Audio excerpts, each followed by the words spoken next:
All right. Hello, everyone. Thank you so much for joining us today for a virtual conversation on effective advocacy. If we haven't met before, my name's Matt Frahm. I'm the relatively new school superintendent here in Clarence, and really lucky to be joined today by three public officials that all represent our school district in different ways. My guess is that you know in some way each of the individuals here today, but I'll just do very quick introductions, just in the order on my Zoom screen. Clarence Town Supervisor Pat Casilio, so thank you, Pat, for being with us today. State Senator Ed Rath, so thank you so much for your time, and Assemblyman Mike Norris. And so we are so appreciative. I know that you guys have really busy schedules, and just thank you for prioritizing this conversation. Just very quickly, I'll share the idea for the dialogue here today.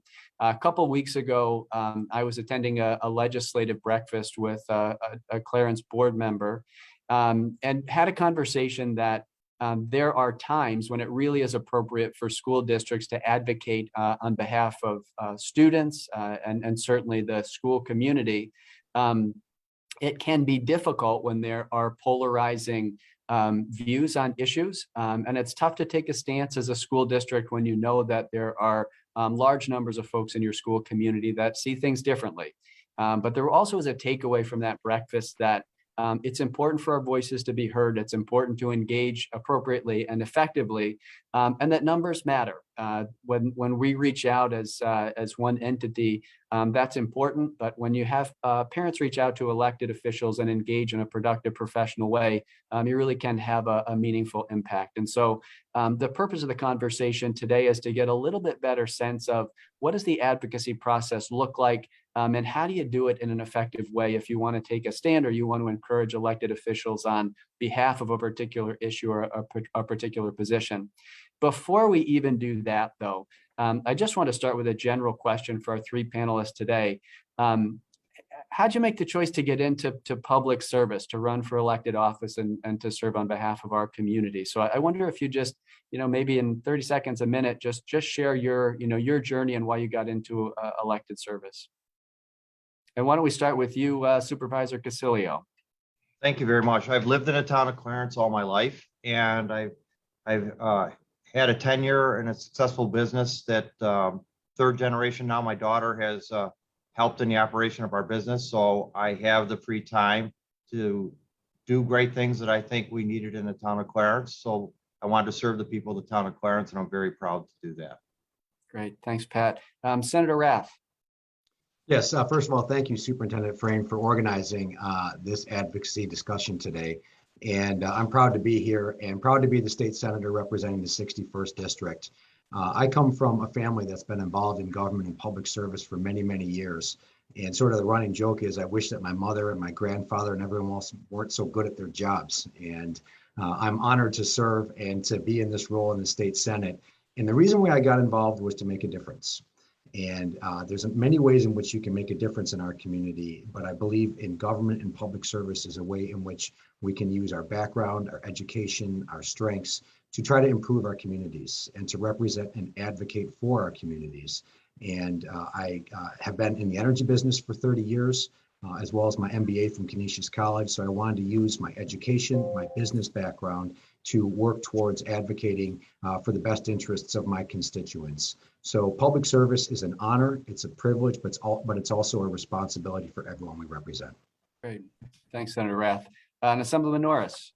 Thank you very much, Superintendent, for having me on the program today. I appreciate being here and interacting with you and my colleagues, Senator Rath and Supervisor Casilio, who I worked quite well together in our partnership and helping the town of Clarence as part of the 144th Assembly District.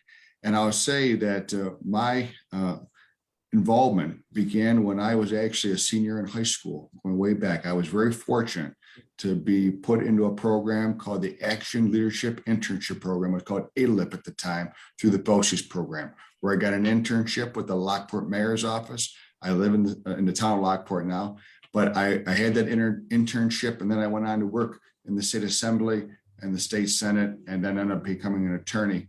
And I have found being involved with governmental service has been very important just to impact the lives of people. And sometimes it's not always that big Hail Mary pass that you get. It's those short ones that you get to throw 10 yards, you keep the ball moving along. And that's what the things I really enjoy doing, helping constituents in different ways, with DEC permits or other types of matters, and helping advocate, particularly for education, and having that voice as a member of the Assembly. So I'm very privileged to represent all of you in the Assembly as your state representative, and from the 144th district, and particularly the Clarence School District. So thank you for having me on today. Well, I appreciate you just starting by, talking about public service. I was reading something by David Brooks not too long ago, and he just made a comment that we can be frustrated by the system that oftentimes exists. But when you get to know the folks that are involved in it, you find people that are really well-intentioned. They want to make their communities better places to live, work, grow, and play. That the system can be frustrating, but oftentimes it's filled with really caring and thoughtful people. And so that comes through just hearing you talk about public service. So to get into our conversation on effective advocacy, I think first just wondering, and if you talk a little bit about when people reach out to you, if it's in meetings, emails, letters, how are people advocating? And what's the volume that you're getting with regard to requests? So just give us a sense of what you're hearing from constituents.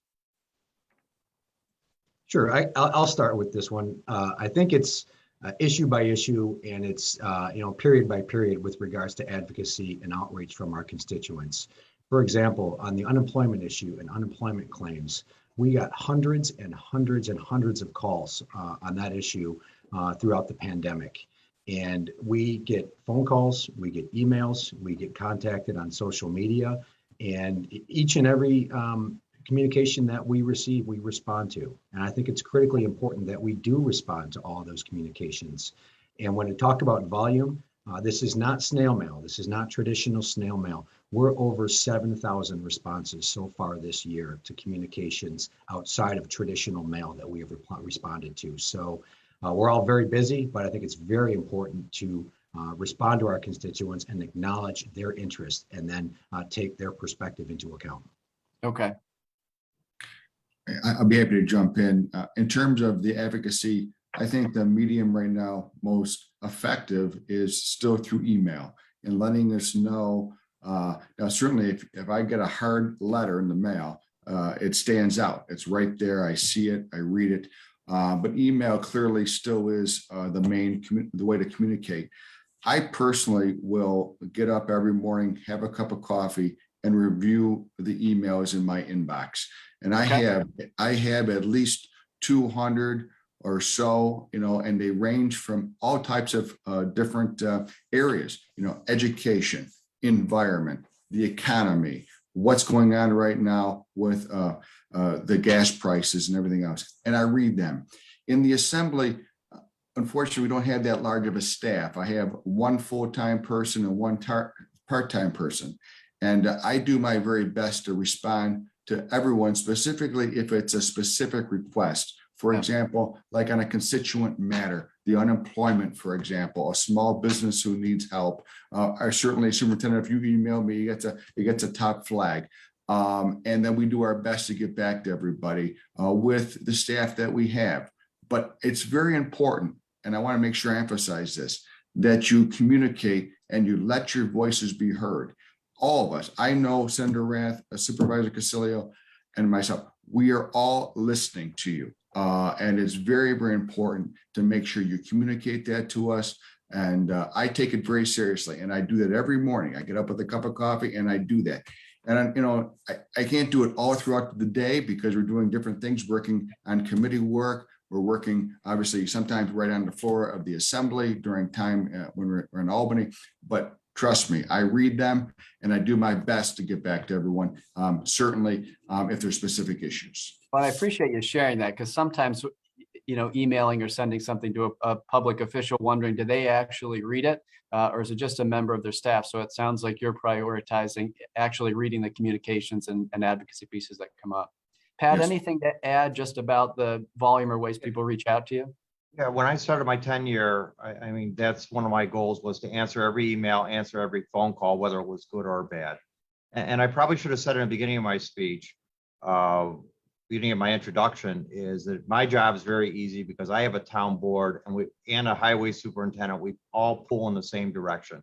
So it's made easy. And just like the senator and assemblyman said, we all have the same goals for the betterment of the community. And as you know, we've worked well with the Clarence School District too, because we all have a central cause and has to help the public. If I had to make a special request when I get the homework assignments sent to me from your students, it's easier if they would send it by email so I can write them back when you can see the form letter when it comes in, write your public official with something, but sometimes they forget how to respond back to them. So, and I'd like to talk about that in a second, just kind of tips on advocacy. So some things that have come back so far as email is an efficient and effective way to communicate. And then perhaps personalizing. We can maybe come back to this later in the conversation. So when it is a form letter that comes in, does that carry a different weight or different emphasis than if it's something where someone takes the time to put it in their own words? Yeah, it's just easier if sometimes the students forget even a return address. So you have to find the envelope, to get a return address. So the email's a lot better, and or even a phone number to call them back to on something that's more urgent. But certainly, as our other elected officials pointed out, I mean, the emails are very effective way to communicate with an elected official. So, and Matt, I think an important point here is the process for how once correspondence comes to us, how it's processed, how it is sifted, and how it is digested per se. Everything that we get in our office is then put into a topic, and it's put into a category. So we know if we're hearing about, say, the mask mandate, or we're hearing about access to vaccines, or test to stay, if you will, or unemployment concerns, or small business challenges. But the important takeaway, I think, for everyone here is we only know what we know as public officials based on the correspondence, the communication, and the outreach that we receive from our constituents, be they residents of our districts or businesses within our districts. So it's so critically important that we hear from the people. They share with us our perspective, because for Supervisor Casilio, he then implements that in Clarence. Mike and I implement that in Albany. We take the information back to Albany and we apply it to the work that we're doing as your elected officials. So that communication, that two-way back and forth correspondence, critically important for us to successfully represent the communities that we're advocating for. Okay. So, and so that helps too, just in terms of how you're reading information, responding to information, but also categorizing it and getting a sense for, where's community support with regard to a particular issue.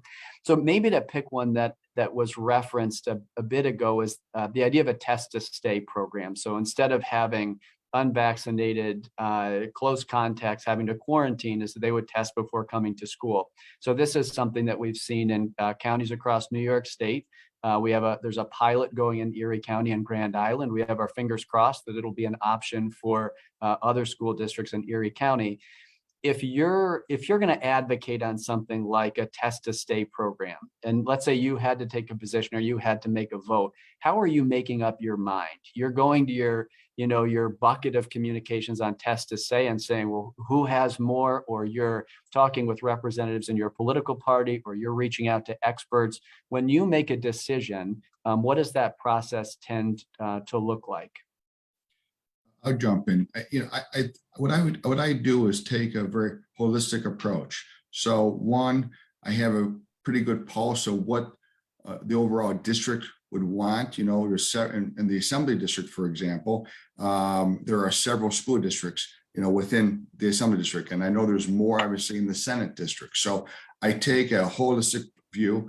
I see, where my principles really lie, which is reflective of the district.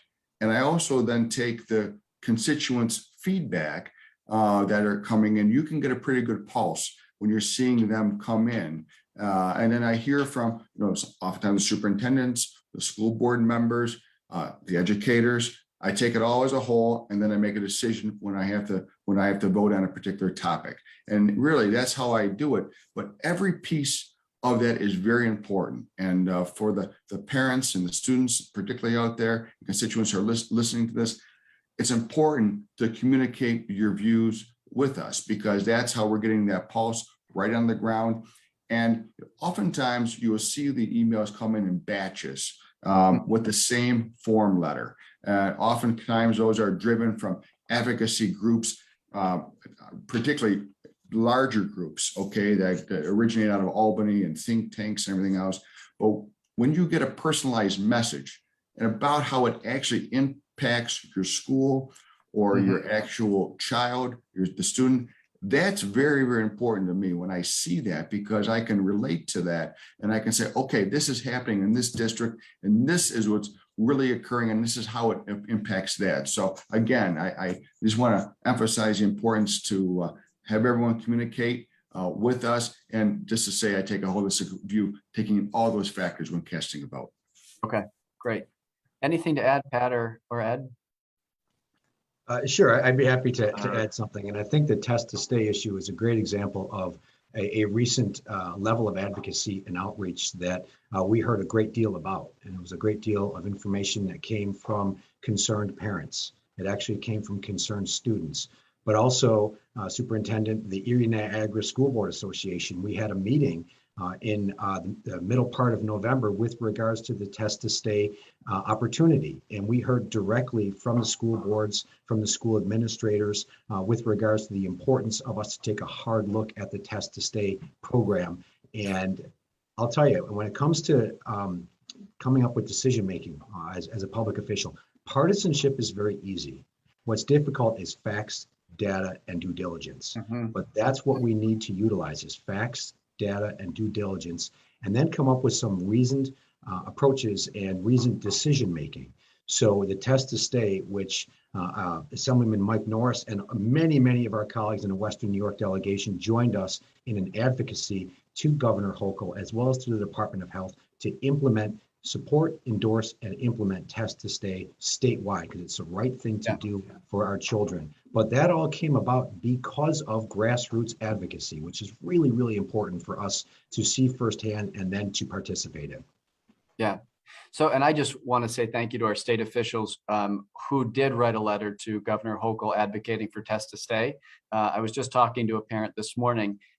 This is a really important program for families. Their child had been placed in quarantine and they're not getting the same quality of instruction. Kid feels fine and would be fully supportive of something like test to stay, especially when we see the majority of kids that are placed in quarantine are not testing positive. So I just want to thank you for your support. Again, fingers crossed that things go well in Grand Island and it can be extended to other schools in Erie County. So I want to kind of build off what we've been talking about. You've got a ton of people that are reaching out to you in different ways: social media, email, letter, personal contacts, phone calls. My guess is that some people are incredibly effective with regard to how they advocate and how they approach you, and some people are not. And why don't we start by talking about what people do well? And maybe Pat, to start with you, just, you'd made a comment a bit ago of when people send letters as opposed to email, it's tough to get back to them in the same amount of time. It's not quite as efficient. So just thinking about recommendations you might have for people on advocating effectively. What are the things that you experience where you say, this actually does stick with me, it resonates with me, and it might have a larger chance or greater chance of impacting, your position or stance on something? Well, yeah, certainly when I realize it's something directed right at our town, that's way more effective.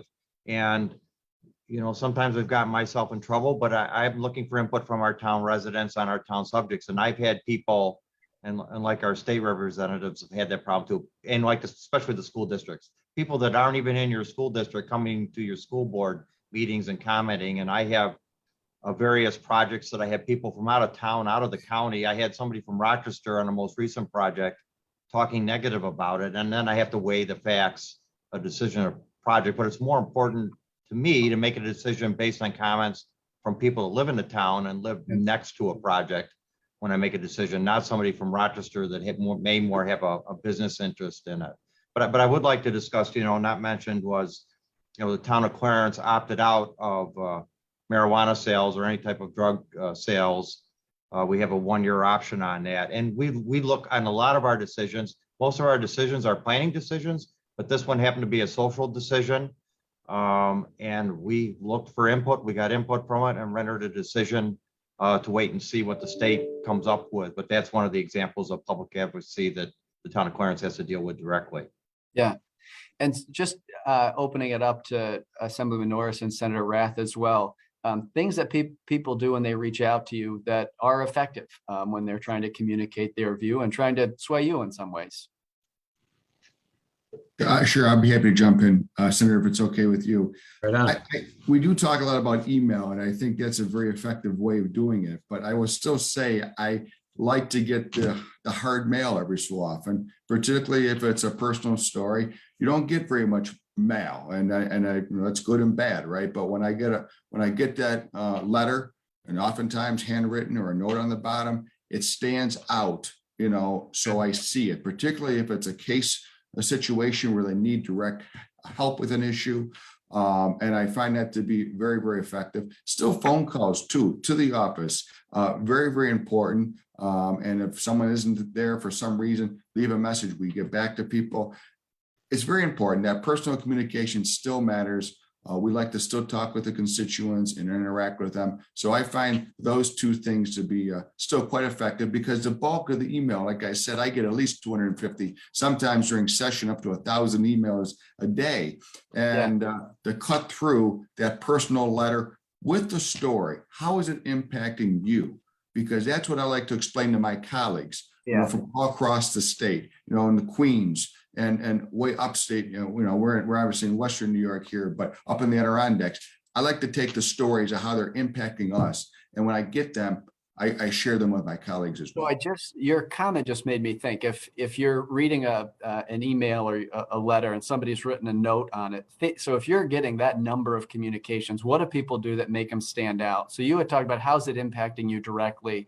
Pat had talked about, I want to know that you're a resident and that this actually matters to our community as some, in terms of somebody being outside. Is it bullet points? It's statistics. If for those emails and letters to jump out of the pile, and maybe Senator Rath. Absolutely. And I think that you're touching on exactly a very important point of successful communication, and that is to be organized, to be straightforward, to be concise, and to Assemblyman Norris's point, to be relatable.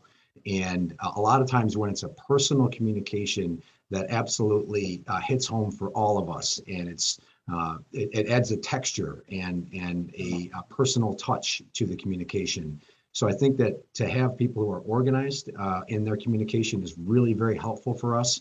There are many times, and Mike, I know you've seen this before, you'll open up a letter and it's 4 pages long and you're like, okay, I'm going to read this and I've got to work my way through it. But what are the highlights, and what is the overall message of what this person is trying to accomplish? So the personal side of it is very, very important. Having it organized, concise, and relatable is very important. And I'll tell you one thing I learned many years ago when I started out in government. And when it comes to advocacy, there are 3 things: be organized, be brief, and be seated. Okay. Well, and I think you sort of do an offline conversation about that, Senator, later. That brief part. also being clear about an ask. So if you're, personal connection, being clear, being concise, but also being specific in terms of what you're looking for. As a general awareness, you're asking for a particular vote. It's a piece of legislation, so being as specific as possible. So sort of flipping the coin on the other side, blooper reels for advocacy, where you just say, we see this happen, it's not effective, and sometimes it can be counterproductive. Are there things that you've seen that you would not recommend or you would caution with regard to advocacy? I think when it comes to some of the ways in which advocacy can be ineffective is first and foremost if it's haphazard and there's no structure to it. And another thing that makes it very, very difficult with advocacy if it becomes hyper partisan, because instantaneously that becomes polarizing. And so advocacy, like I said, needs to be something that is strategic, it's organized, it's concise, but to your point, there is an ask and there is something that the advocacy is looking to accomplish, but it certainly can't be haphazard and it can't be hyper-partisan, because immediately if it turns to hyper-partisan, that's a distraction away from what the message that may be trying to put out there is. Okay. Pat or Mike, anything to add, mistakes or cautions you might make?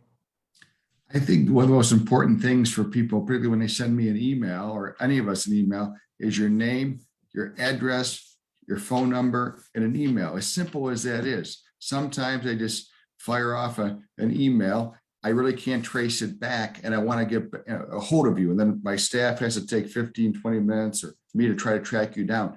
That is really very, very important. One, I can identify that you're in the district, which obviously is important to us. It raises, the level of communication right away.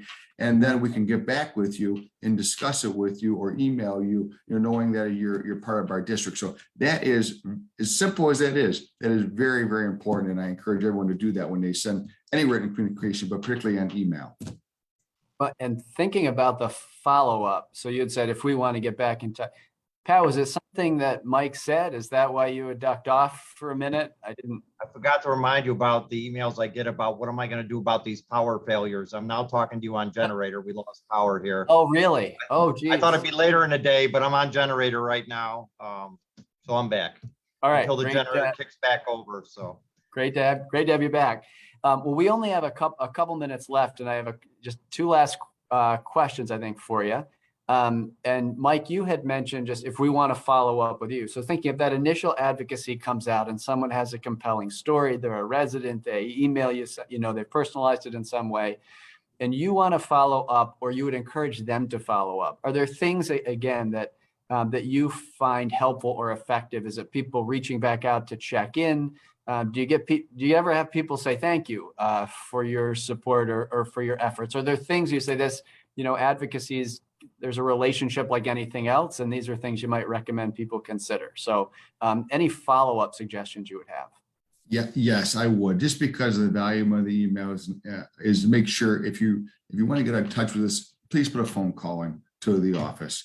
It's very important. You can just Google my name. It comes right up. Call the local office in Clarence. That's important actually, because Albany, again, just because of the staffing, off session, I don't always have someone there. Now, we do have our voicemail and it gets transferred over, but again, just call the office to follow up.